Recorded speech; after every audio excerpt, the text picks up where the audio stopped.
Is this the beginning of human extinction? My blood ran cold when I saw what it spit out. It's a counterfeit.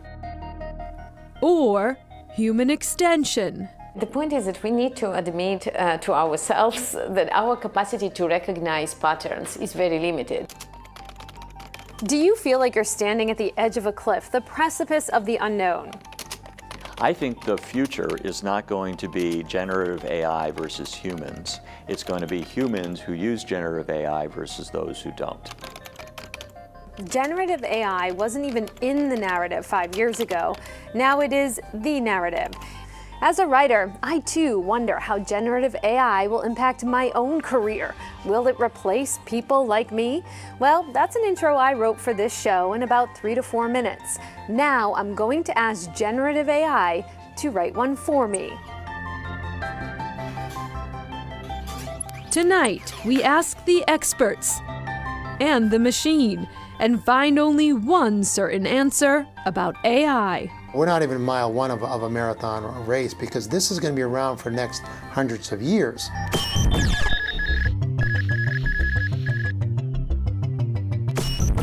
A recent survey of AI experts found 36% fear that AI development may result in a, quote, nuclear-level catastrophe.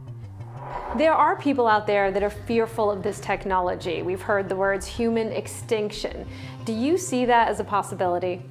If somebody would tell me that students in my own lab are going to be using ChatGPT to edit their papers, even a year ago, I would never believe it. So I think that it's not only that it progresses in such a speed that most of the time, those of us who develop it cannot really imagine what will come next. MIT professor Regina Barzilai says it is that unknown, the uncertainty, that is fueling the hype. So, what is AI? AI is an area of computer science that aims to build programs that behave intelligently. And by intelligently, we mean programs that can do what intelligent human can do. You are likely using versions of AI in your everyday life already. Think Google Translate or Netflix or Amazon recommendations.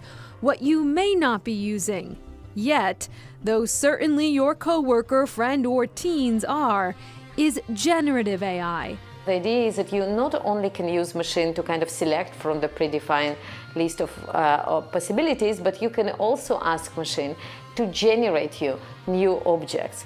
Essentially, generative AI can create something new by learning from existing information. So the best case scenario is that all the tasks that we really hate to perform in our daily life will be performed by technologies. What is worst case scenario?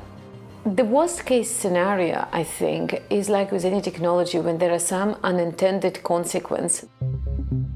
A Georgia man has sued OpenAI, maker of ChatGPT, alleging that it created a legal summary accusing him of embezzlement.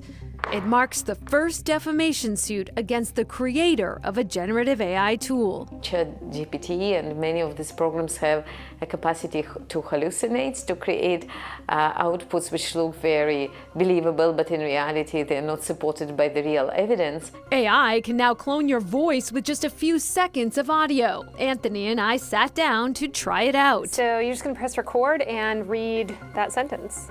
The system asked that we read a simple sentence. Yes. Generated content can be used for videos. Finish. Submit. Submit. A few seconds later, Just type anything here, any sentence that you want the program to read. And now generate. Generate.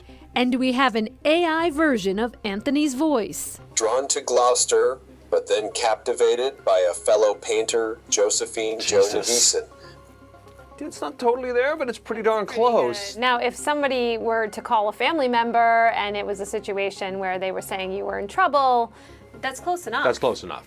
So how do we protect our identities from theft and even potential scammers? What we have to do is we have to put proper guardrails in place so that this technology is not abused. State Senator Barry Feingold recently used a generative AI tool to write legislation aimed at regulating itself. We actually had ChatGPT draft a bill for us, and we knew the power of this solution that basically could draft a bill almost as good as some of my staffers.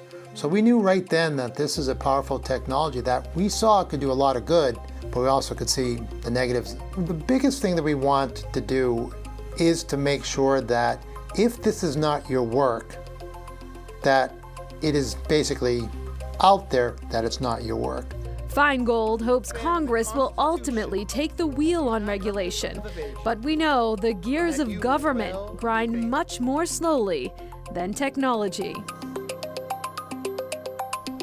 Wow, and many of the major makers of this technology are asking for regulation. There are several bills in front of Congress right now. Right, and you heard Nicole mention the first lawsuit against generative AI, and already since that report, a number of other lawsuits have been filed. And as you saw that voice technology, as it gets better and better, the potential for scams gets higher and higher, and experts recommend having a code word in your family so you can verify that it's you. It's amazing. It's, I don't want to say scary. It's very, I don't know. Coming up, the impact on artists.